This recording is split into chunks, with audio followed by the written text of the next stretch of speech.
Hello बच्चों, कैसे हैं आप लोग। आशा करता हूँ आप लोग बेहतरीन होंगे और आपकी तैयारी भी बेहतरीन तरीके से चल रही होगी। हमेशा की तरह आप लोग के बीच एक नए वीडियो के साथ उपलब्ध हुआ हूँ।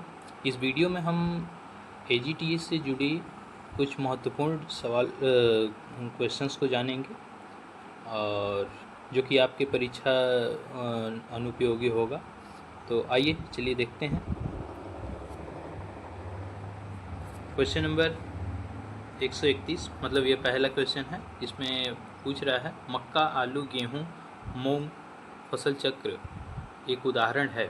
मेज, potato, wheat, moong crop rotation is an example of.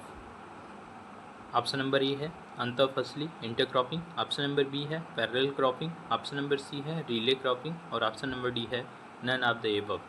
तो यहाँ पे हमारा option number C relay cropping यहाँ पे सही होगा, क्योंकि रिले क्रॉपिंग में क्या होता है कि पूर्ववर्ती फसल के कटने से पहले ही हम आगामी आने वाली जो फसल होती है उसको लगा देते हैं। जैसे कि अगर धान की कटाई से पहले हम बरसीम की बुआई कर लेते हैं।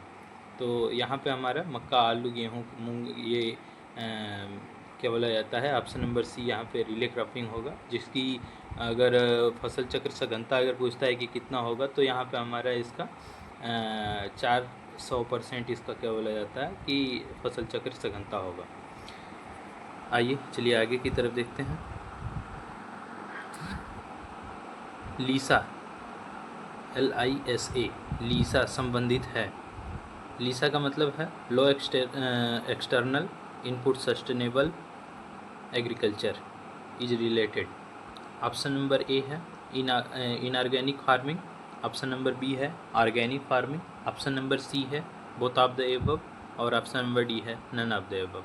तो यहाँ पे हमारा ऑप्शन नंबर जो डी होगा नन ऑफ द एबव, यहाँ पे ये सही होगा, क्योंकि लीसा जो low external input sustainable agriculture है, यह एक कृषि पद्धति है जिसमें कम से कम लागत लगाकर हम जो सतत कृषि सस्टेनेबल एग्रीकल्चर होता है उसको करते हैं। तो यहाँ पे ये ऑर्गेनिक और इनऑर्गेनिक दोनों नहीं है। तो हमारा ऑप्शन नंबर डी यहाँ पे सही होगा। आइए चलिए आगे की तरफ देखते हैं। शुष्क खेती हेतु फसलों एवं प्रजातियों में कौन सा गुण होना चाहिए। For dry farming crops and variety should have the characteristics of. Option number A है कम अवधि एवं शीघ्र वृद्धि, ऑप्शन नंबर बी है गहरी एवं विभाजी जड़ें, ऑप्शन नंबर सी है अर्ली मैच्योरिंग शीघ्र पकने वाली और ऑप्शन नंबर डी है ऑल ऑफ द एबव। तो यहाँ पे हमारा ऑप्शन नंबर जो डी होगा उपर्युक्त सभी। तो यहाँ पे हमारा ABC जो दिया है ये तीनों यहाँ पे हमारा सही होगा, क्योंकि शुष्क खेती है तो फसलों एवं प्रजातियों में कम अवधि एवं शीघ्र वृद्धि करने वाली और गहरी एवं विभाजी जड़ों वाली और शीघ्र पकने वाली का जैसा गुण होना चाहिए, जो 50 सेंटीमीटर से कम वार्षिक वर्षा वाले क्षेत्रों में वर्षा पर आधारित या वर्षा के पानी के जो हम संरक्षण करते हैं पर जो खेती की जाती है उसी को हम क्या बोला जाता है, शुष्क खेती कहते हैं। तो इस खेती में हम फसलों का चयन हम उनके वो कम अवधि वाली हो और वृद्धि करने वाली हों उनके आधार पर किया जाता है। उनकी जड़ें गहरी हों ताकि वह नीचे जाकर पानी ले सके, वह शीघ्र पकने वाली हो ताकि पानी की कम आवश्यकता पड़े। तो ये सारी जो चीज़ें हैं, ये ऐसा गुण फसलों और उनकी प्रजातियों में होना चाहिए जो कि शुष्क खेती के लिए उपयुक्त मानी जाती है। तो यहाँ पे हमारा ऑप्शन नंबर डी जो है ये सही होगा। आइए आगे की तरफ देखते हैं। आगे की तरफ शुष्क एरिड और सेमी एरिड क्षेत्र अधिक उपयुक्त होते हैं। Arid and semi arid area are more suitable for. Option number A है water erosion, option number B है wind erosion, option number C है both water and wind erosion and option number D है none of these. तो यहाँ पर हमारा जो option number B है वाइंड इरोजन वायु अपर्दन, वो यहाँ पे सही होगा। शुष्क और अर्ध शुष्क जो होते हैं, एरिड और सेमी एरिड जो क्षेत्र होते हैं, उनमें वायु द्वारा मृदा एक स्थान से कटकर दूसरे स्थान पर पहुंचा दी जाती है। मरुस्थलीय क्षेत्रों में जो वाइंड इरोजन एक सबसे भयंकर समस्या होती है, और इन क्षेत्रों में क्या होता है कि वनस्पतियों की अत्यंत मतलब सघन नहीं होते, विरल होने के कारण वायु जो होता है वो तीव्र और निर्बाध वेग से बहती है, बहुत तेज़ी से आता है। जब अगर पौधे नहीं होंगे, वो सघन नहीं बशर्ते विरल तरीके से होंगे, तो काफ़ी तेज़ी से हवा आएगी और जो भूमि पृष्ठ होता है, मतलब सरफेस होते हैं, उसको वो मतलब टच करती हैं, अपघर्षण करती हैं। उसके फलस्वरूप क्या होता है कि मिट्टी के कण वायु के प्रवाह के द्वारा एक स्थान से दूसरे स्थान पर विभाजित हो जाती हैं। तो सेमी एरिड और एरिड क्षेत्रों में वायु अपरदन मतलब अधिक देखे जाते हैं। तो हमारा ऑप्शन नंबर बी यहाँ पे सही होगा। आइए आगे की तरफ देखते हैं। यदि वार्षिक वर्षा 750 mm 750 mm से कम हो तो संपन्न होने वाली कृषि पद्धति को जाना जाता है। If the annual rainfall is less than 750 mm, the farming system practiced is known as। Option number A है dry farming, option number B है dry land farming, option number C है रेनफेड फार्मिंग, और option number D है none of the above. तो यहाँ पे हमारा option number जो ए है ड्राई फार्मिंग, यहाँ पे सही होगा। 750 mm से कम वर्षा होने की दशा में ड्राई फार्मिंग होती है, और 750 से 1150 mm की मध्य वर्षा होती है तो ड्राईलैंड फार्मिंग होती है। 1150 mm से अधिक अगर वर्षा होती है तो वहाँ तो वर्षा प्रधान या बाढ़ रेनफेड फार्मिंग कहते हैं। तो यहाँ पे हमारा 750 से कम पूछ रहा है, तो हमारा ड्राई लैंड फार्मिंग यहाँ पे सही होगा। ऑप्शन नंबर ए हमारा यहाँ पे सही है। शुष्क भूमि में शुष्क भूमि के लिए शुष्क भूमि में कृषि के लिए निम्नलिखित में से कौन सा उपयुक्त है? Which of the following is most suitable for agriculture in dry lands? Option number A है टेरामीरा, ऑप्शन नंबर बी है हरा चना, ऑप्शन नंबर सी है काबली चना, और ऑप्शन नंबर डी है उड़द।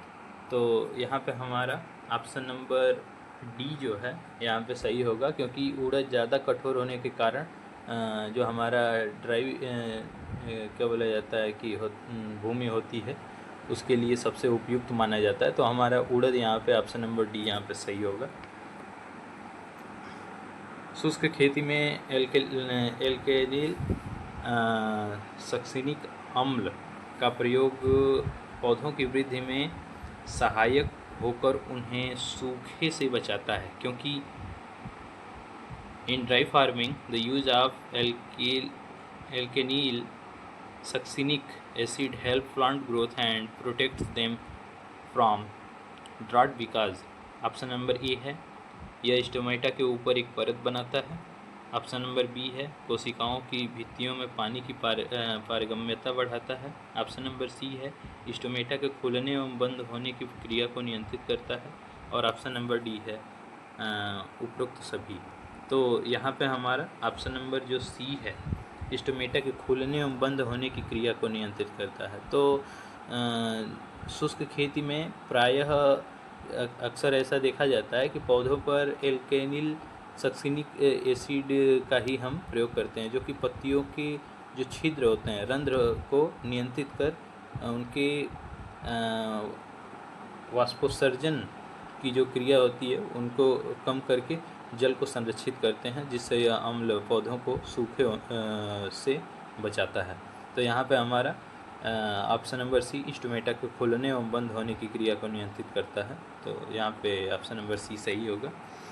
आइए आगे की तरफ देखते हैं। फिजियोलॉजिकल सूखा होने का प्रमुख कारण है। Physiological the main reason of physiological drought is, option number A है वार्षिक औसत वर्षा का ईटी से कम होना।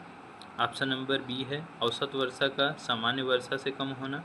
ऑप्शन नंबर सी है कम आर्द्रता व हवा का वेग तेज होना।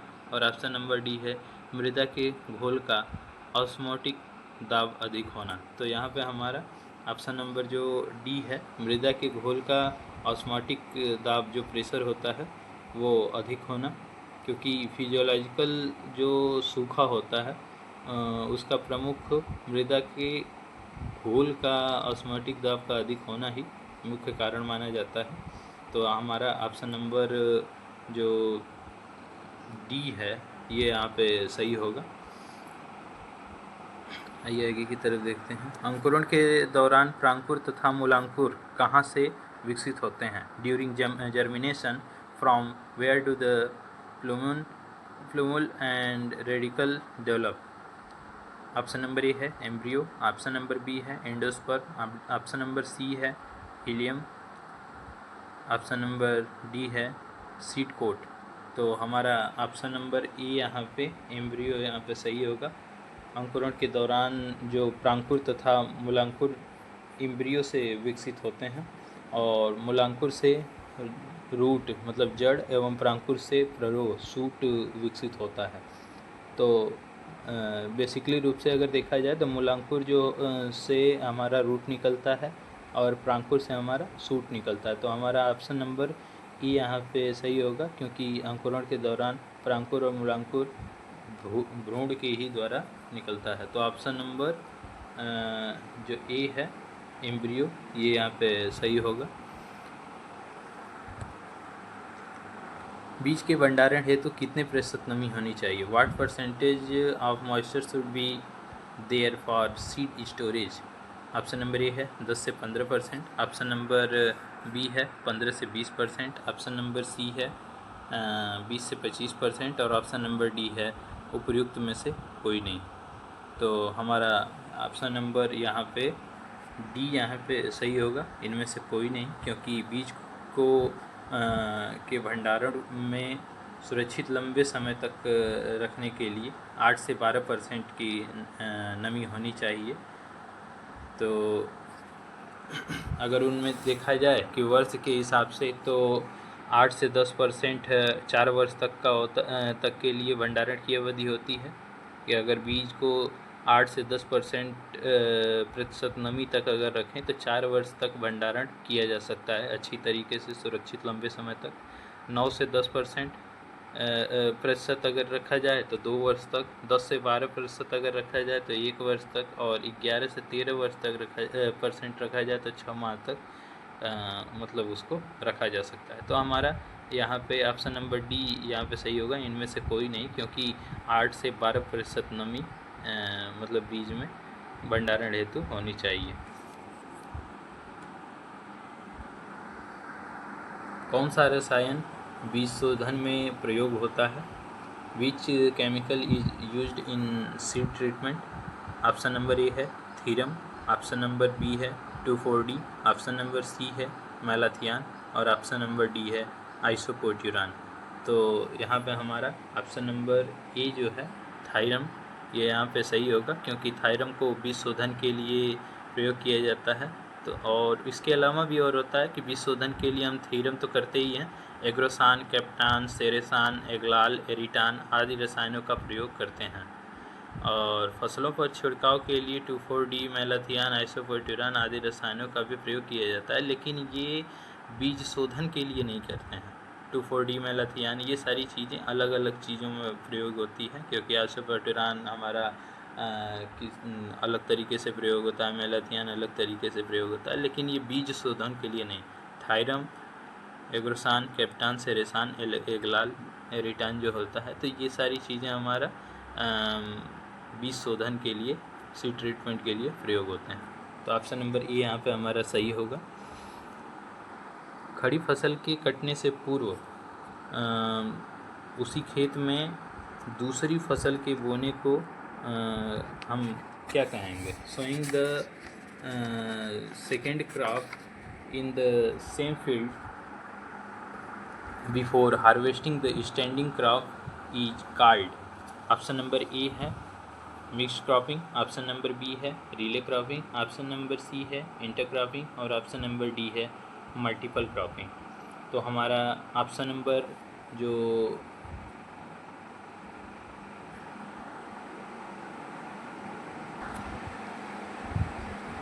हमारे यहाँ पे रिले क्रॉपिंग जो होगा वो यहाँ पे सही होगा, ऑप्शन नंबर बी। क्योंकि खड़ी फसल के कटने से पूर्व जब हम उस खेती में दूसरी फसल को मतलब बोते हैं तो वो हमारा रिले क्रॉपिंग कहलाता है। तो हमारा ऑप्शन नंबर बी यहाँ पे रिले क्रॉपिंग सही होगा। आइए आगे की तरफ देखते हैं। मक्का, आलू, प्याज के एक वर्षीय फसल चक्र की सघनता क्या होगी?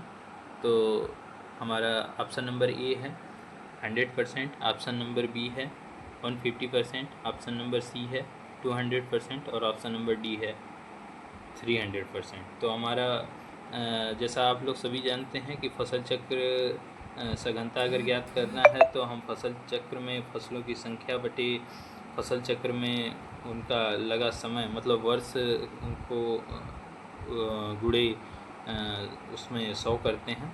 तो यहाँ पे हमारा मक्का, आलू, प्याज हमारा 3 फसल है। तो 3/, ये 1 वर्ष का है, 1 वर्षीय यहाँ पे लिखा हुआ है। तो 3/1 गुणे 100 कर देंगे तो यहाँ पे हमारा 300 आ जाएगा। तो 300 यहाँ पे हमारा ऑप्शन नंबर डी यहाँ पे सही होगा। तो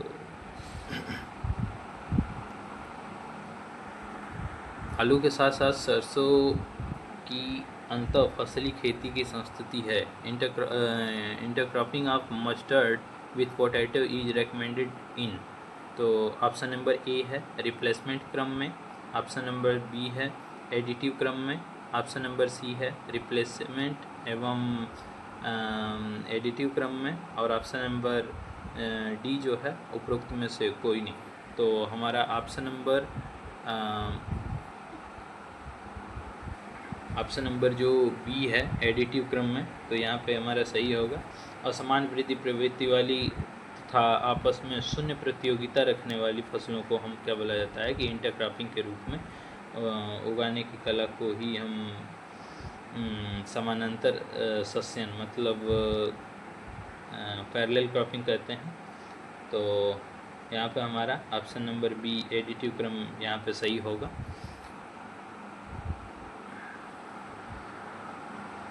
अंतर्वर्ती खेती में यदि एक फसल की उपज वृद्धि दूसरी फसल की उपज वृद्धि में सहायक हो तो उसे हम क्या कहते हैं?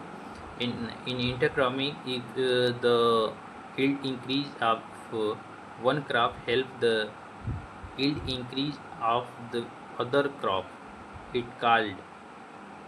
ऑप्शन नंबर ए है कॉम्पिटिटिव, ऑप्शन नंबर बी है सप्लीमेंट्री, ऑप्शन नंबर सी है कम्प्लीमेंट्री और ऑप्शन नंबर डी है म्यूचुअल इन्वेटरी। तो यहाँ पे हमारा ऑप्शन नंबर बी जो है सप्लीमेंट्री संपूरक, ये यहाँ पे सही होगा। कि जैसे क्यों कि जिन उपजों में उत्पादन साधनों के प्रयोग में प्रतिस्पर्धा न होकर पारस्परिक सहयोग होता है, मतलब एक फसल का उत्पादन बढ़ने पर दूसरी फसल के उत्पादन में भी अगर वृद्धि हो तो उसे हम अंतर्वर्ती मतलब खेती कहते हैं और इस अवस्था को संपूरक उत्पाद कहते हैं, सप्लीमेंट्री उत्पाद। जैसे कि मिश्रित फसल में गेहूं प्लस चना का इसका सबसे ज़्यादा उत्तम उदाहरण है, तो सप्लीमेंट्री के तौर पे। तो यहाँ पे हमारा ऑप्शन नंबर बी यहाँ पे सही होगा। विभिन्न फसलों को एक भूमि में एक निश्चित क्रम में लगाने की प्रक्रिया को कहते हैं। The process of growing different crop on a piece of land in a pre plant succession is called. Option number A है mixed crop farming, option number B है crop rotation, option number C है crop cover cropping और option number D है relay cropping. तो हमारा यहाँ पे option number B जो है क्रॉप रोटेशन फसल का चक्रीकरण, ये यहाँ पे हमारा सही होगा। विभिन्न फसलों को एक भूमि में एक निश्चित क्रम में लगाने की प्रक्रिया को ही हम फसल चक्र कहते हैं। तो यहाँ पे हमारा ऑप्शन नंबर बी यहाँ पे सही होगा। अंतःफसली खेती लाभदायक होती है जब भूमि तुल्यांक LIR जो होता है, भूमि तुल्यांक अनुपात होता है, कितना होना चाहिए? Intercropping is profitable when the land equivalent ratio is, option number A है 0, ऑप्शन नंबर बी है <1, ऑप्शन नंबर सी है 1 और ऑप्शन नंबर डी है <1। तो हमारा ऑप्शन नंबर डी जो है <1, एक से अधिक, यहाँ पे सही होगा, क्योंकि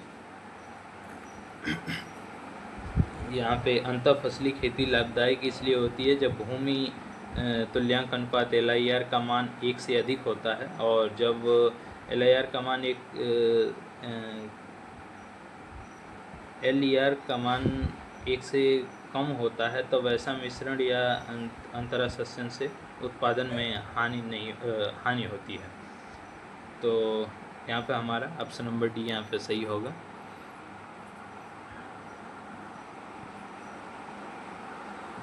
पारंपरिक खेती की तुलना में जैविक खेती में फसल की पैदावार होती है। In comparison to conventional farming the crop yield in organic farming is, option number A है less than conventional farming, option number B है more than conventional farming, option number C है बोथ आर इक्वल, और option number D है उपरोक्त में से कोई नहीं।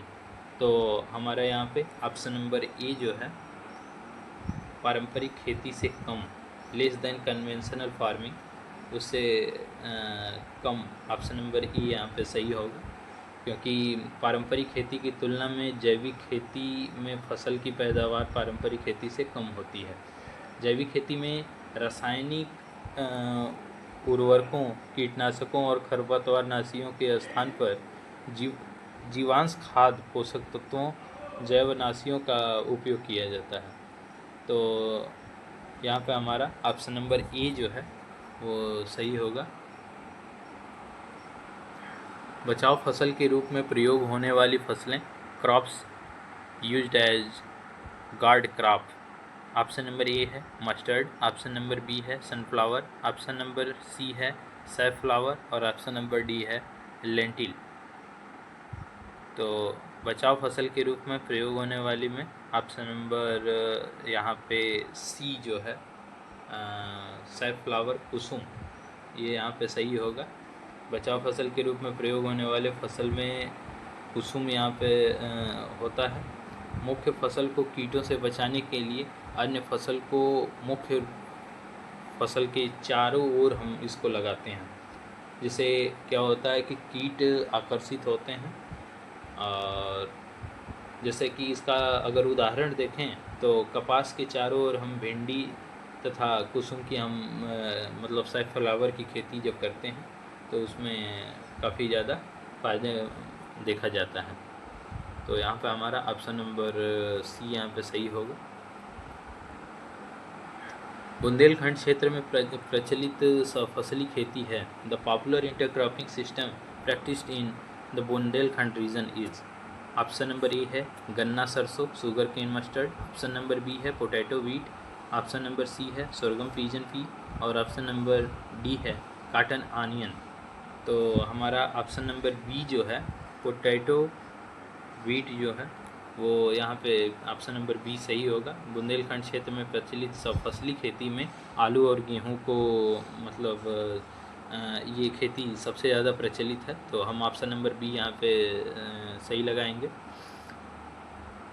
सूखे क्षेत्र के कम अवधि के वार्षिक पौधों को हम क्या कहते हैं? Short duration annual plants of dry regions are called, option number A है एफेमेरल्स, ऑप्शन नंबर बी है जीरोफाइट्स, ऑप्शन नंबर सी है सायोफाइट्स, ऑप्शन नंबर डी है फूड ग्रेन्स। तो ऑप्शन नंबर जो 151 का अगर देखें तो हमारा ऑप्शन नंबर ई जो है एफेमेरल्स, ये यहाँ पे सही होगा। सूखे क्षेत्र के कम अवधि के वार्षिक पौधों को हम एफेमेरल्स कहते हैं, तो ऑप्शन नंबर ये यहाँ पे हमारा सही होगा। कपास के बीज का शोधन निम्नलिखित में से किस रसायन की सहायता से किया जाता है?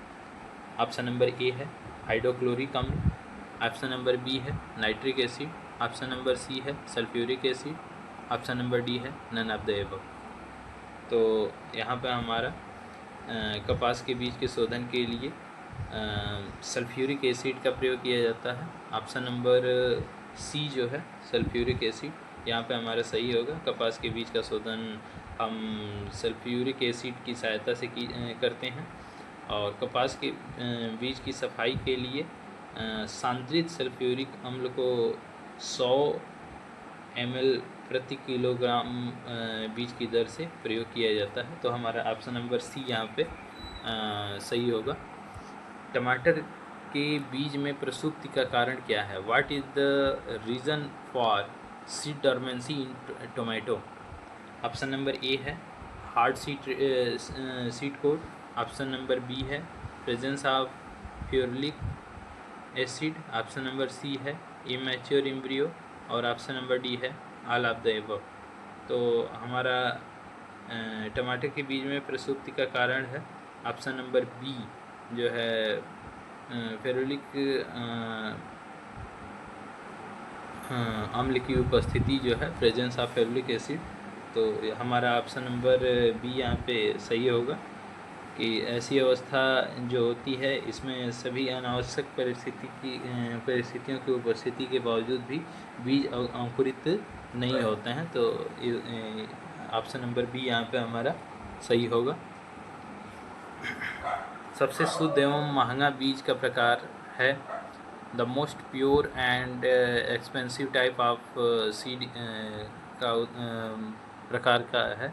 ऑप्शन नंबर ए है फाउंडेशन, ऑप्शन नंबर बी है certified seed, option number C है न्यूक्लियस और ऑप्शन नंबर डी है ब्रीडर। तो यहाँ पे हमारा ऑप्शन नंबर जो सी है न्यूक्लियस सीड वो यहाँ पे हमारा सही होगा।